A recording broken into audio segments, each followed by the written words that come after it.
What's up, vapors? Thanks for checking out Daily Vape TV. My name is Nick, and it's Tuesday, August 2nd, which means it's vlog day.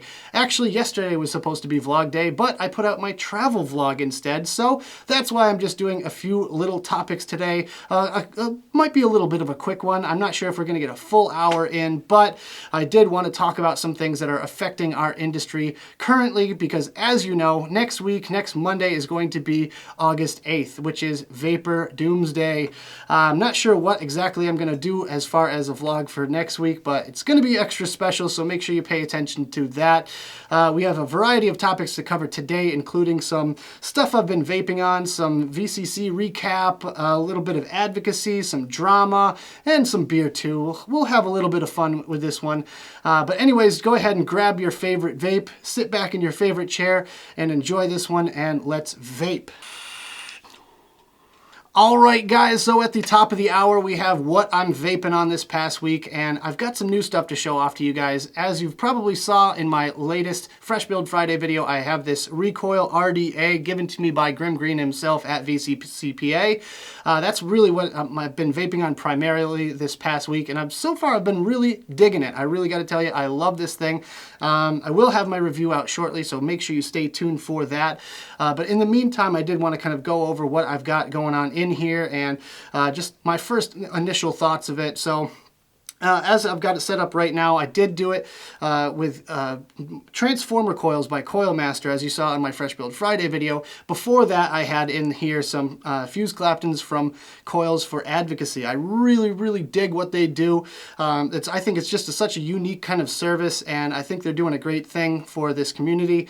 All the profits go to advocacy, supporting advocacy organizations, and I think it's really cool because they have a whole panel full of guys that are just building away during these conventions. They're putting in their work, and I just think they do a great job. You go up to the booth and you fill out this little card that has, you know, what atomizer you're using, what mod you're using, what kind of batteries are you using, what you're looking to get out of the build, whether it's clouds or flavor, and then you put your phone number on there and they text you when it's done. So it's actually not, it's a pretty cool service. It's like 20 bucks, so it's actually not bad on price-wise. If you've ever bought a pair of coils before, you know what I'm talking about. But that's what I initially had in this Recoil RDA. I have since rebuilt it with some Transformer coils, as you saw in my Fresh Build Friday video. But either way, I really do like this thing. I'm vaping it at 120 watts right now, and I didn't mention it in my video, but I'm vaping on this stuff right here. This is Mosa. This is a new one from the people that brought you Danish e-liquid, and this stuff is a orange juice and champagne flavor. It's just like a mimosa. So really good stuff. I'm definitely digging the orange flavor. I haven't had a good orange in so long, and this is a nice kind of refreshing orange vape. And let's go ahead and have a vape real quick on this one.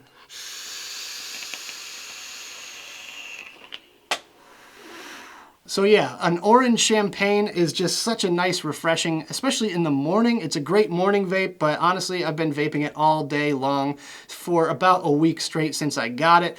Actually, the Danish van stopped at my shop, Voltage Vape in Springfield, Mass, and they dropped off some samples. This was the first time it was available as samples. I believe they got them overnighted to the van, the guys that are driving the van around. So they got them the sample bottles, and I was the first one to get it. So I'm very happy to say that I was probably one of the first people to actually try this stuff, and it's really tasty. So make sure you go check them out. I'll have links, of course, in the description for everything that I'm talking about today. But yeah, this Recoil RDA, very smooth airflow. I was shocked because normally when you have an RDA with not standard airflow, it's going to be turbulent or it's going to be whistly or something like that. Just there's always seems to be problems with their airflow. But honestly, this one here, I don't get any whistle. I don't get any turbulence. It just kind of goes under the coils and straight back through the drip tip, and I absolutely love it. I really am so shocked by that. And it also comes with two different caps. So you have your Clouds Bro Clouds cap and your Flavor Bro Flavor cap as well. Right now I'm using the Cloud cap because I'm vaping it at 120 watts with a 0.14 build in it. So just to keep the temperature of that build down a little bit, that's what I'm rocking in there. My next setup is the Rig Pig. I'm rocking it just in the standard, formation that I've always been rocking it with the Roughneck V2 on top, of course, and the 10 wrap space coil that I have been building in this thing since I got it. And I got to tell you, that is one of the best builds for this thing. You have to try it. If you have a series box or a rig pig, then make sure you try a 10 wrap 24 gauge spaced coil, because it is such a good vape. It's the perfect amount of flavor and clouds, ramp up time, and just wicking, and everything just kind of comes together all in one, and it's so great. You got to definitely try this build out for yourself. In the RDA, I have some of this Blaz. I know it's going to be blurry, but there you go, Blaz. That's one that I'm involved with. I did the labels and the branding for it, so I truly do stand behind this juice because it is super, super clean. I get about a week to 2 weeks out of my coils, and at least out of my cotton. Honestly, I get even longer out of my coils because I just re-wick the thing and it's good to go all over again. I do have to get to that coil cleaning tutorial in the very near future. I do want to show you guys how I clean my coils, and just a little tips for builders and things like that that you might not think about. So I will have that video coming up very, very soon, so make sure you pay attention. But yeah, this thing right here, it comes out to right around 0.5 ohms. My batteries last for a full day, and I'm hitting this thing hard all day long, and I get tons of battery life out of it. So let's just go ahead and have a vape on this one.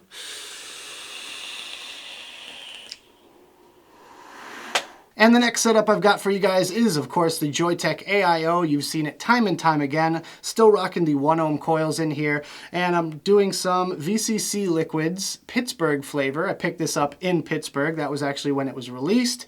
So Kevin gave me a bottle, and I'm trying it out now. And this is a juicy fruit flavor. So they have a great tagline, I got to tell you guys. It says right on the bottle here, it says, "It's about not smoking." So that I love that. I love that. And that's exactly what vaping is all about. It's about not smoking cigarettes. So they have a great tagline. They have a great flavor. This is some 6 milligram that I'm vaping on, and it's giving me the perfect amount of throat hit. I'm vaping it mouth to lung, and for all you guys out there that are looking for the perfect smoking cessation, this is it right here. A lot of people will say the Juul. I love the Juul, but I just don't like the battery life on it. The battery on this one lasts me a long time. I've really never killed it. That's the thing about this AIO, is I've never actually killed the battery. I've always been so worried that it's going to die that I've just plugged it in at the last minute and let it charge for about 2 hours, and then it lasts me a whole other day. But yeah, that's one thing I truly love about the AIO, and I do love the 1 ohm coil as well. I've even dropped this thing a few times, so it's very tough. But it's such a great little mouth to lung starter device. So anyone out there that's looking to quit smoking, if you have a friend or a family member or anything like that, pick them up one of these, that's for sure. I'm just going to have a quick vape on this one.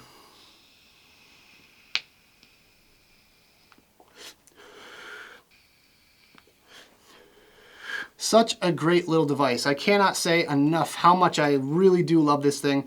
And not only that, you can customize the little LED light on the inside here. So right now I've got mine set to like a greenish yellow, which matches really perfectly with the greenish yellow label, which is awesome.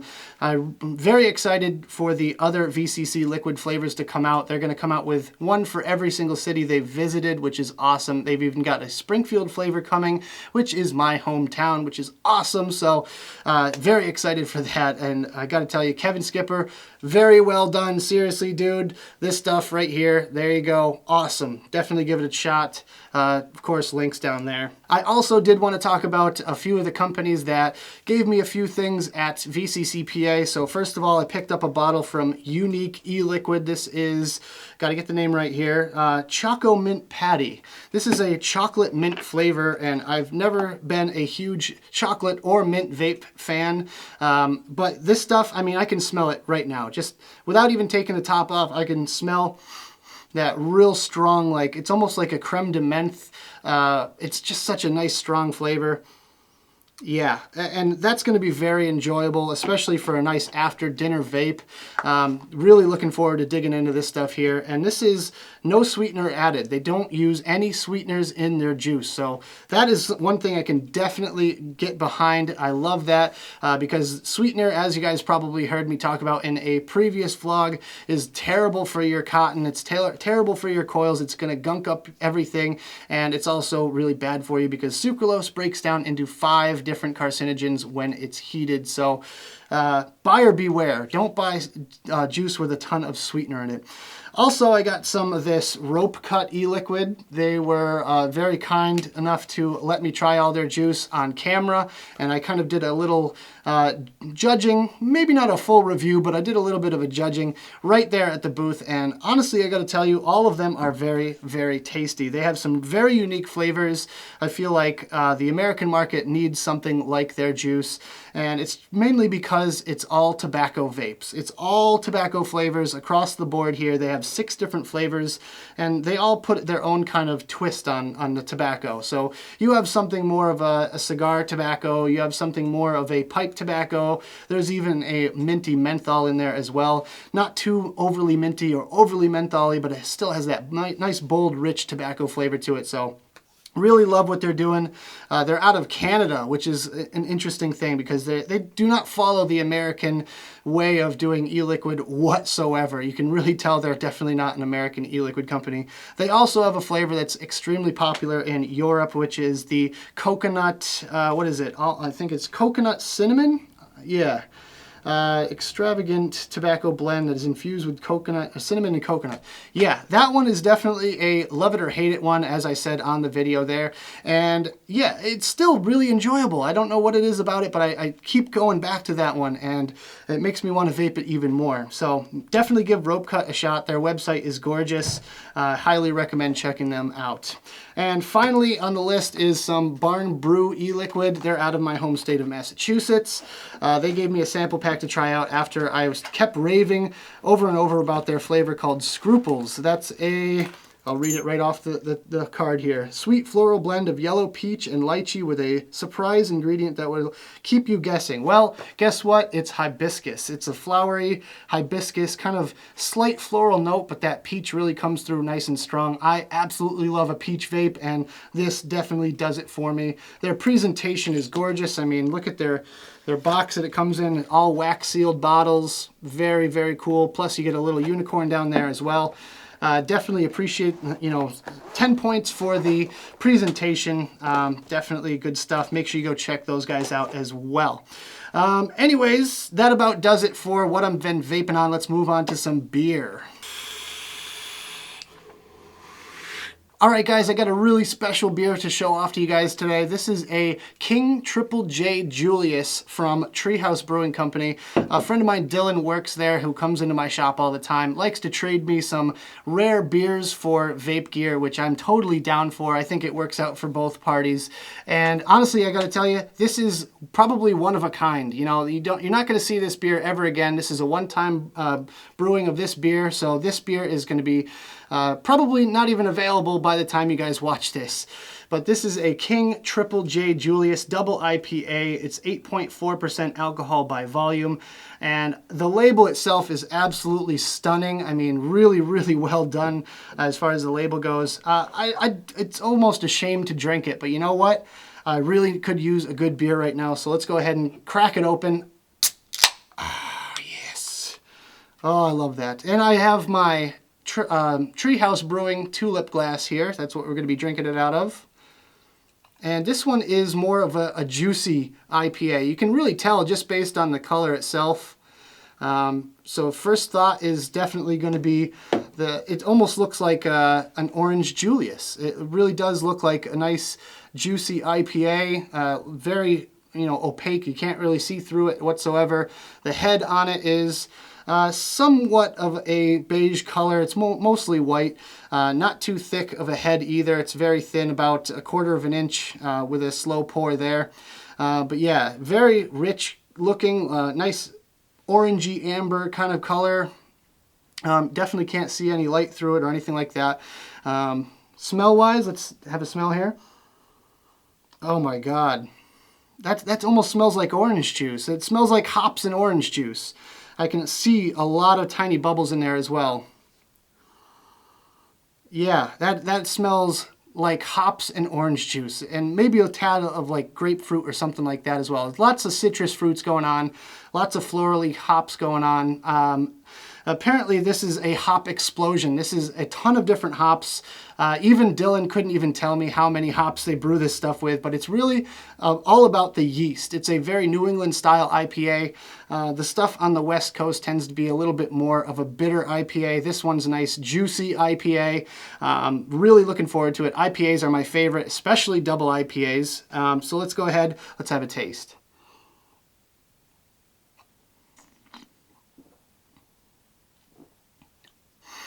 Oh, wow, that really goes down smooth. And honestly, I keep getting that kind of orange peel, like coriander, like almost like a little bit of like baking spice in there too. It's just, oh, it's such a rich, dense flavor, and there's so many things just attacking my palate right now. I'm just almost overwhelmed, but good God, that is tasty. Wow, I'm very impressed. They keep outdoing themselves. I mean, the Julius is definitely the most popular beer from Treehouse Brewing. People line up for this stuff, and in most cases, you're not even going to be able to get a beer like this. It's so rare because they only do a couple hundred cases, and this one is a one-off brewing. That's it. This is it. This is going to be no longer on the market after this time that they're brewing it. So this is a very special occasion. Let's go ahead and cheers to that.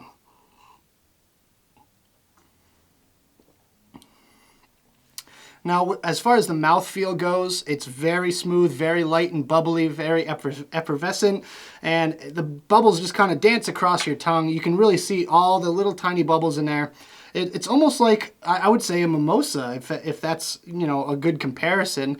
It's almost like drinking a mimosa, except a nice bitter mimosa.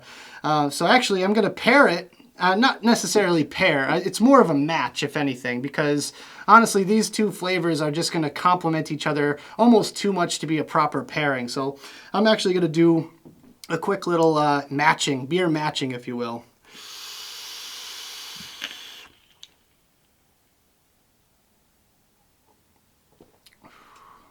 Wow.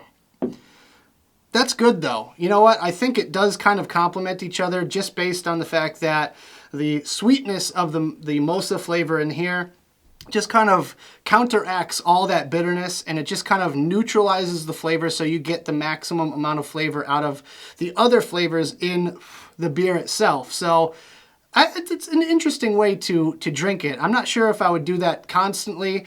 I would tend to more or less go with something maybe along the lines of the Pittsburgh, the Juicy Fruit, just because it has a lot of those bright fruity tones, and it's going to kind of offset that flavor ever so slightly and maybe do something extra special with it. So let's give that a try as well.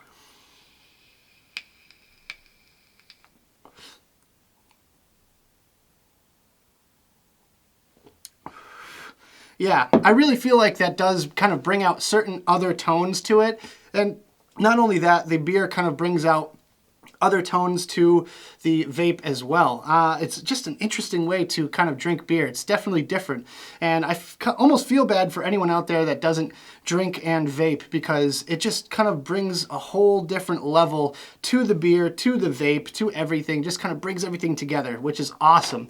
So overall, I would say this is very high up on my list. Unfortunately, I'm going to have to like knock a point off just because I'm not going to be able to get it again. So I would say this is a good like 4.5 out of 5 for me personally, just because I wish I could get it again. I can't, so I'm super bummed on that. But the flavor, definitely top notch.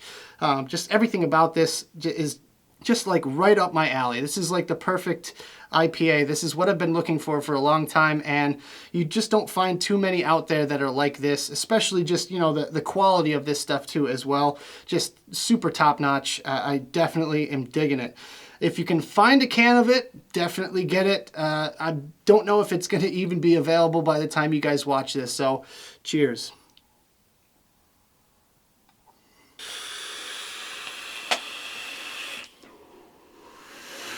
All right, you guys, it's time for the big announcement, the moment you've all been waiting for. I've been holding back for so long, I've been teasing you forever, and I'm finally proud to announce that I'm coming out with my own e-liquid company called Mixer. there it is. The cat is out of the bag.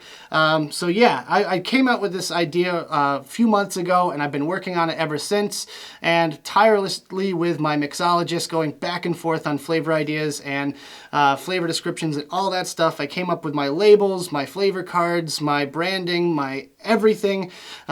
I'm just super stoked to tell you guys that I'm finally coming out with my own line, and I really want you guys to be able to enjoy it along with me. So I have 3 flavors that are sure to be an all-day vape for pretty much everyone out there. I really designed these flavors to be super clean, free of any sweeteners, diacetyl, acetylpropanol, diketones. Mine will have none of it, so very excited. The PG-VG ratios, it's all going to be the maximum amount of VG possible. Not saying it's max VG or 90% or anything like that. It's just going to be flavoring, the PG-based nicotine, and the rest is going to be VG. I'm going to keep it somewhere around the 70-30 ratio for you guys, so it runs great in not only tanks but also drippers. So real quick, I'm just going to read the flavor descriptions I came up with here. So my first flavor is called Plur, and it says, just like the EDM credo that preaches peace, love, unity, and respect, Plur is a harmonious blend of flavors that is sure to tantalize the palate. A delightfully ripe bowl of peaches with a lightly whipped cream and topped off with a thin layer of sweet strawberries. So basically, I wanted a real good peach flavor that I could vape all day. You guys know me, I love peach, and that's what I really wanted to go for there, without any of the extra sugar and crap that's usually in e-liquid. My second flavor is called Rage. This one is one taste of this unique blend, and you'll be able to take on the night with superstar power. Get ready to rage with 4 different fruits, balanced to perfection, replicating the exotic star fruit. So I really wanted to think outside of the box for this one. I wanted something that not a lot of people have tried in the past, and just something very nice and light and fruity and refreshing. I love the fruity flavors, as you guys know, and I really have never been into the desserts or the breakfast or the custards or anything like that. So this is kind of focused on what I would vape all day long, and I just really wanted something that I could just use 24/7, 365 and not get sick of. My final flavor is called The Drop, and it says, the tension is mounting as the beat amplifies, the DJ drops the bass, and the crowd goes wild. The Drop is a refreshing watermelon mojito with notes of lime and mint, designed specifically to make your mouth water.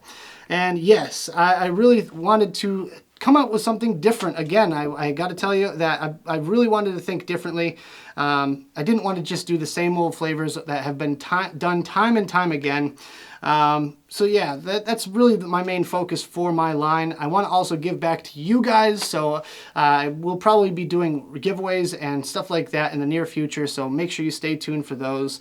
I also want to give back to the community, give back to advocacy. I'm going to find a way that I can come out with a percentage or something like that per bottle that I can give directly to advocacy, but I'll be sure to let you guys know what I figure out when things get rolling a little bit more. So yeah, giveaways coming soon. Make sure you pay attention to those. Really just wanted to get the ball rolling here and just let you guys know what I've been up to, and you know, basically tell you how I've been so stressed out these past couple of months over this line, and just all the frustration and all the time that I put into it. It's finally here, and I'm so proud of this. I'm so happy to announce it, and I just want you guys to enjoy it right alongside with me. So don't forget to go check out the Facebook page. I'll have links down there, and the Instagram account. But yeah, I really hope you guys like it, because this has been my baby for the past like 4 or 5 months. So yeah, that's about it as far as the big announcement goes. Let's go ahead and just move on.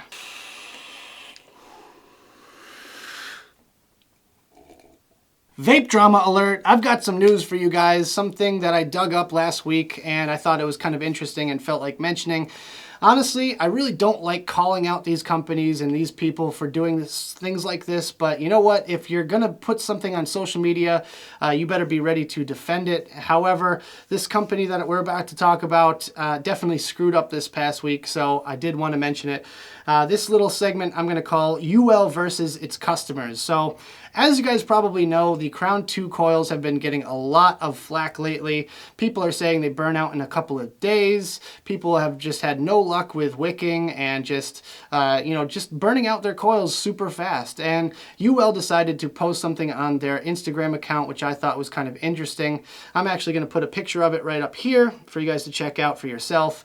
And it basically is them complaining, they're being a little bit condescending about the customers that are complaining about their coils. They said that there's several reasons why coils can burn out quickly. It's because of too high VG juice, too much sweetener in juice, using too high of a wattage, or possibly, just not priming the coil right. But you know what? I gotta tell you, that just sounds super condescending coming from a marketing team's point of view, just kind of saying, no, you're wrong about certain things about their company. It's like, look, if you made a mistake, fix it. Don't complain about the people that are complaining, especially not the higher up people in this industry, especially the more powerful reviewers or whatever you want to call them. And, just make sure the masses are happy. Honestly, if you screwed up a coil or something like that, a batch of coils got out that you weren't happy with, make the problem right. Just, send them a coupon code for a free box of coils or something like that.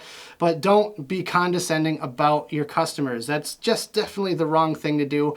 I actually made sure to text my contact over at UL and just asked him what was up with it, and he basically said that the marketing team made the decision. It didn't come from the higher ups at all. So I just really wish that they kind of consulted with more people about that before they put that statement out. And within 15 minutes or so, the post was deleted, it was taken down.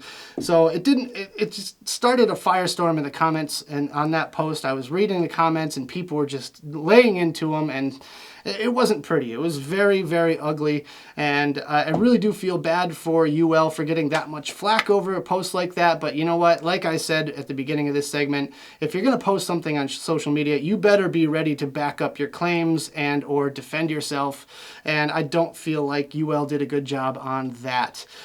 Personally, from my personal experience, I haven't really had any issues with the coils. A few of my customers have come in with a few bad coils before, and I definitely noticed that even though the cotton was still white, like they barely even used the coil, it still was tasting burnt and dry.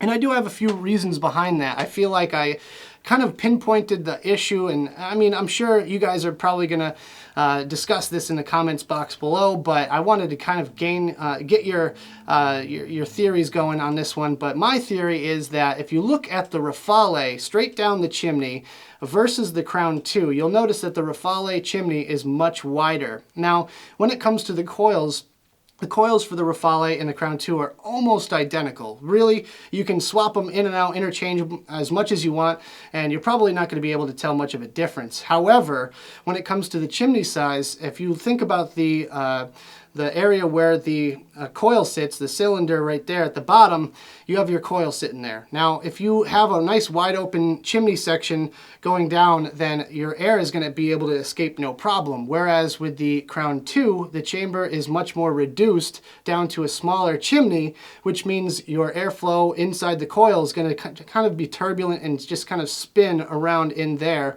causing a lot of, basically turbulence and heat to build up right around that coil. So the tops of the coils are probably getting a lot hotter than the bottoms of the coils are. And no matter how much airflow you put in at the bottom of the coil, it doesn't matter. It only means that you have to have a wider chimney. So I feel like that issue could be corrected one of two ways. First being a wider chimney. So make the chimney just as wide as the Rafale, and there you go, problem solved, possibly. This is just my theory. Or you add top-down airflow so that the coils get more airflow, similar to what they did with the Griffin 25, where you add top airflow that's directed directly at the top of the coils, thus eliminating the heating point of the coil itself, and you'll get more airflow flowing through the whole device. So I'm not sure. Maybe that's just me. Maybe that's just my random thought, my idea on this whole situation. Of course, I would love to start this discussion in the comments box below. So with, just drop your ideas down there. Do you think I'm right about this? Do you think I'm wrong? Have you experienced the Crown 2 coil issue? Are you doing good with Crown 2 coils? Do you use Rafale coils in your Crown 2? Just let me know in the box below. I'm still kind of in the midst of testing them, so I'm really not sure where I stand on this whole issue. But like I said, so far I've never had an issue with it. So that's basically all the input that I can give you guys at this current time, but I will be sure if I do notice any issues in the future to let you guys know. You'll be the first to know. So anyways, that about does it for vape drama for this week. Just wanted to mention that and get some ideas flowing out there. Let's go ahead and take another break. All right, vapors, our next topic is going to be advocacy. Now, unfortunately, there's a lot to talk about on the advocacy front this week, and I've got to tell you that I didn't get to the 40% tax last week because I recorded my vlog a day ahead of time, and then the news broke as soon as I dropped the video. So unfortunately, I wasn't able to include any information in that video, but we're going to talk about it right now. So first of all, I do have to give a lot of credit to Dave Norris, owner of Blue Door Vaping and the president of the Pennsylvania chapter of SFATA, for giving an excellent speech at VCCPA. He really did a great job informing the masses of what this bill actually includes, what it means for vapors, and what we can do to stop it. So basically what this bill entails is a 40% wholesale tax on all vaping devices, e-liquid, etc., which doesn't mean much as far as the consumer is concerned. Your e-liquid would go up probably a couple of bucks a bottle because it's going to cost more for a vendor to actually buy it. However, it has more to do with the 40% floor tax. Now, what a floor tax is basically you're paying taxes on things you already own. Now, that is absolute and complete bullshit in my opinion, because if you already own something, it's yours. I feel like you own it. That is your property. You shouldn't have to pay a dime more for it than you already have. But that's what they're trying to do with this bill here, and that goes against the Constitution. So we're going to try to get that language removed from this bill, absorb some of the cost in the wholesale 40% tax, and therefore things might not change so much as far as Pennsylvania vaping is concerned. But currently, as written, this is a industry-killing bill in the state of Pennsylvania. So for what you guys can do, go to CASA.org, follow the call to action, and write your letters to your congresspeople, your senators, your representatives, all that stuff. Make sure you follow that call to action, because really that's the only thing we can do currently. Also, give some money to Pennsylvania SFATA. They are fighting for your rights to vape. So whatever you can give, that would be much appreciated by them, I'm sure. But yeah, this is definitely an uphill battle at this point. Hopefully we can get some of the language in this bill turned around. That way we can continue to vape in the state of Pennsylvania. Now, one thing that I found was very interesting, actually I was told by a vapor standing next to me at the VCC event. He said that they are trying to get this bill passed through to fund the schools. Now, he also said that they were closing 8 schools in the district that Pittsburgh actually is in, the actual county that Pittsburgh is in. 8 high schools are closing, which I think is a little bit ridiculous. So they're basically trying to take as much money in as possible to help fund the schools. And I don't think that they're going to be able to get what they think they're going to be able to get, because not a lot of people are actually going to be paying this tax. They're just going to close down their doors, which in turn will close down and, you know, shut down the vaping industry in Pennsylvania, because who's going to be able to pay like $1.5 million for the property that they already own? I'm going to tell you right now, not a lot of people are going to be able to come up with that kind of money, especially not in the 90 days that the state is giving them. So make sure you do what you can to fight this bill. Really just keep punching away at the call to action, and hopefully we'll be able to get this thing turned around in favor of the Pennsylvania vapors. But yeah, I think they did all the advocates did a great job speaking at the VCCPA event. Next topic is the CASA personal stories. I had a good talk with Alex from CASA about the personal stories, and make sure you go to CASA.org and tell your personal story, because they've been able to gather over 10,100 personal stories in the past few years. So that is great. I think that's an awesome thing, and it just kind of gives us more and more ammunition against the government about, you know, what vaping does to you as a person or your family or anything like that. Just make sure you tell your heartfelt story, how it helped you quit smoking, how it affected your family, your life in general, your health if you want to. Make sure you get that information over to CASA right now, because honestly, it's all about the people in this industry. It's about us as human beings, and that's what I was talking to Alex about. You know, we're all human beings here, and there is that human element to this that I feel like the government is just kind of missing out on. So we got to get our personal stories out there to let them know that we are here, we are people, and we are all vapors. So there you go. Make sure you go check out CASA for that. Next big thing is actually kind of a bit of positive news. A Billion Lives US premiere is Saturday, August 6th at Pabst Theater in Milwaukee, Wisconsin. Aaron Biebert is such a great guy for doing all of this hard work for our industry. And, you know, he's not even a vapor, he's not a smoker or anything like that. He is just a person out there that's trying to tell the truth and tell a story. So a lot of credit to Aaron for that. You know, I just think that he's doing an awesome job, and he's been killing it across the oceans. I know he won a few awards already at some of his other premieres, and his film is doing excellent. I really cannot wait. We're going to try to get this thing on Netflix and Amazon Video and all that stuff, all the streaming services. So if you would be so kind, make sure you write an email or something, make a phone call, whatever you can do to try to get A Billion Lives on your favorite streaming service. We're definitely looking to get it on Netflix. That would be awesome. As many people as we can reach with this film, the better off this industry is, because from what I gather about it, it's going to be very, very vapor positive, which is a really cool thing. So that's going to be interesting to see how that goes down 2 days before the August 8th FDA regs are dropped. And yeah, it's just definitely going to be a very impactful event. I really can't wait for that. Also, Senator Ron Johnson will be in attendance, as well as celebrity bloggers and vloggers and people like that. They got a whole bunch of people to cover the event for social media and for local media and things like that, which is going to be awesome. That's going to be really cool. So that's definitely a little bit of a positive note as far as the advocacy segment is concerned.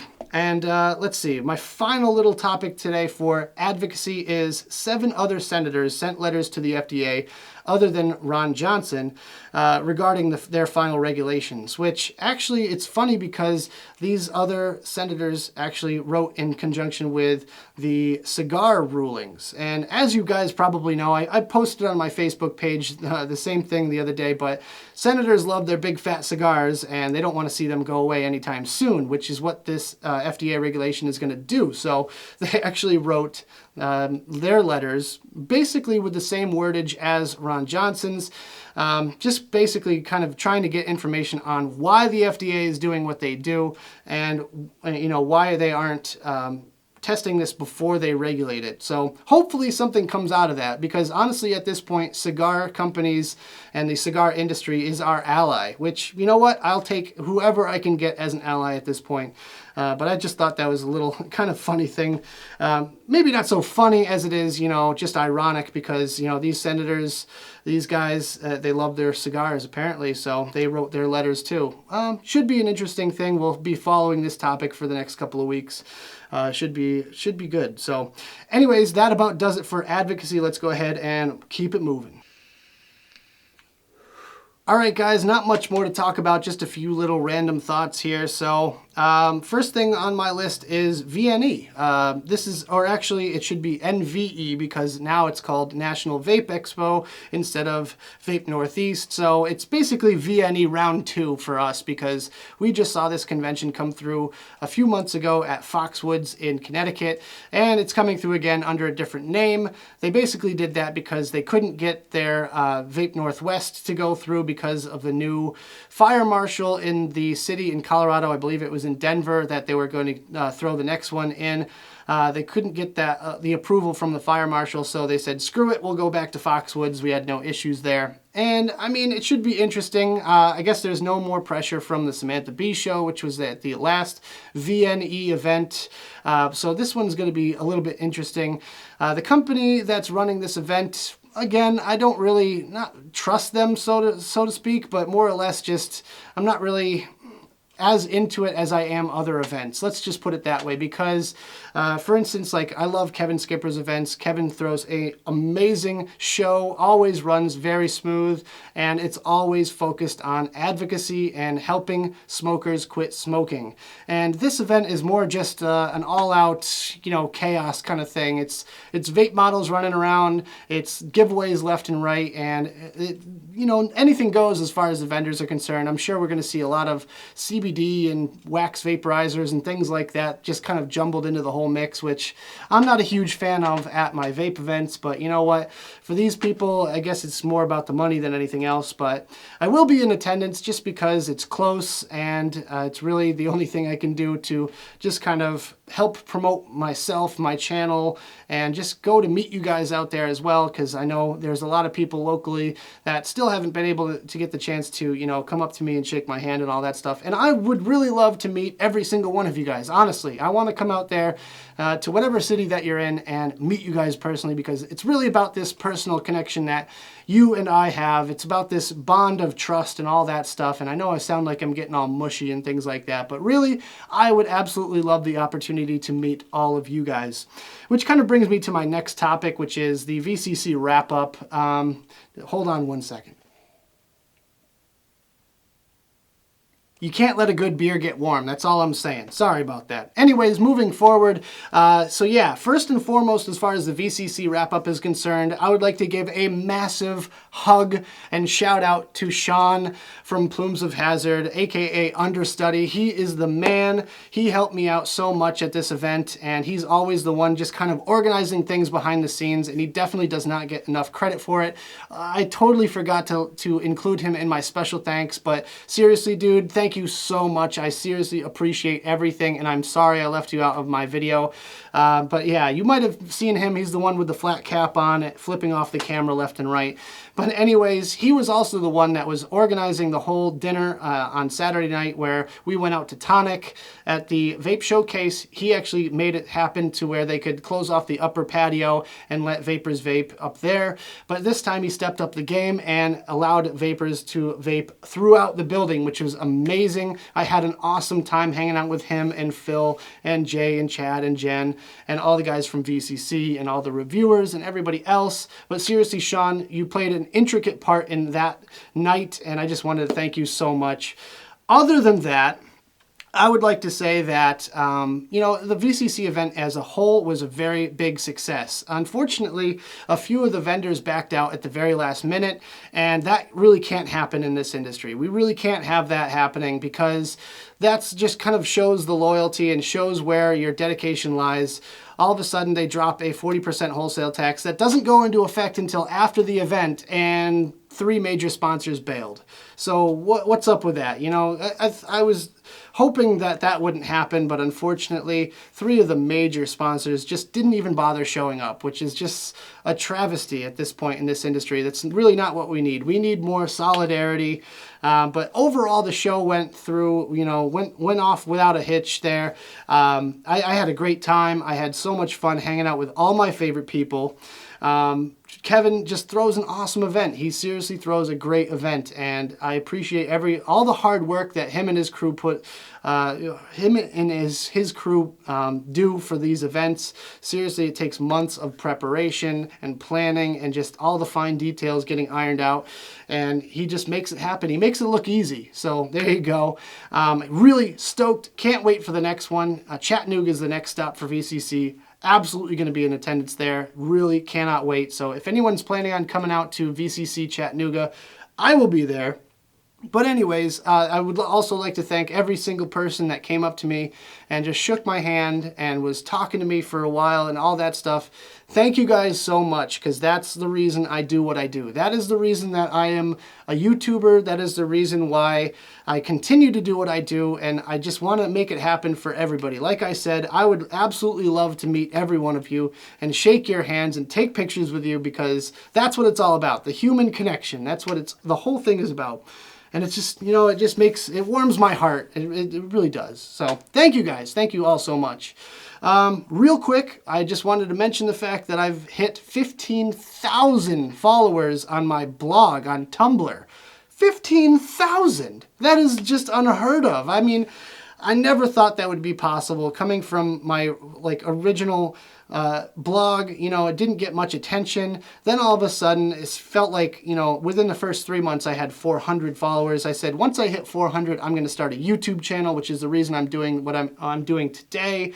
So basically, anyone out there that's been following me since those early days of my blog, thank you guys so much. I just can't tell you how much it means to me for your continued support and just everything about that. You know, just thank you guys so much for that. 15,000 is definitely a big milestone, and, you know, here's to the next 15,000. Cheers.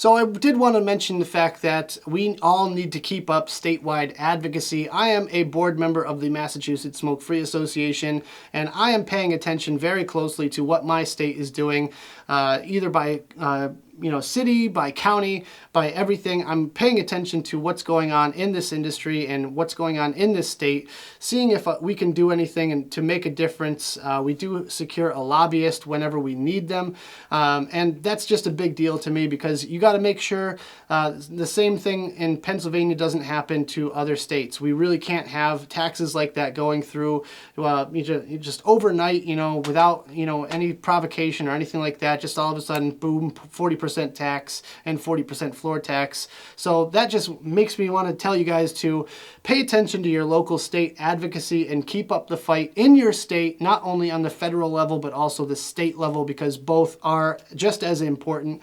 Because not only can the state laws kind of override the FDA laws, but also they can make them more harsh. So if you don't want vaping to go up to 21 years old, or if you don't want a flavor ban in your state like New Jersey is facing, then make sure you keep up the statewide advocacy, support your state organizations, do what you can to fight, write your letters, call your offices, do what you got to do to fight on the state level. So that is important. Do not forget about that, even though August 8th is coming up very soon.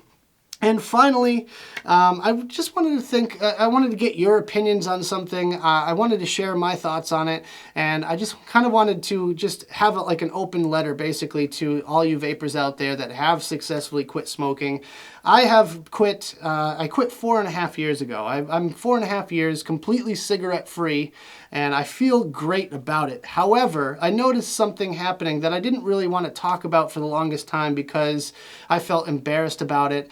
And it's basically, I've been developing worse and worse anxiety. It's almost subsided a little bit at this point, but I feel like I use my own kind of therapy methods in order to kind of combat my anxiety, and I really only developed it after I quit smoking. So my question to you guys is, are you experiencing any anxiety or depression or anything like that after quitting smoking? Me personally, I just got really bad social anxiety. I'm not sure why that developed out of nowhere. I'm not sure if it was a chemical reaction in my brain, just kind of jonesing for all the junk in a cigarette or what, but I definitely saw changes in myself and my personality after I quit smoking. And I mean, even now I'm sitting here talking to a camera instead of going and socializing with friends or family or anything like that. So I don't know, maybe it's just me, maybe I'm weird, I don't know, but I just wanted to get your thoughts on that whole situation. Like, yeah, I'm not sure if that has any correlation chemically speaking, or maybe it's just for the fact that when you're a smoker, you're outside with other people conversating and, sharing a lighter or bumming a cigarette or something like that. That just small bit of human connection.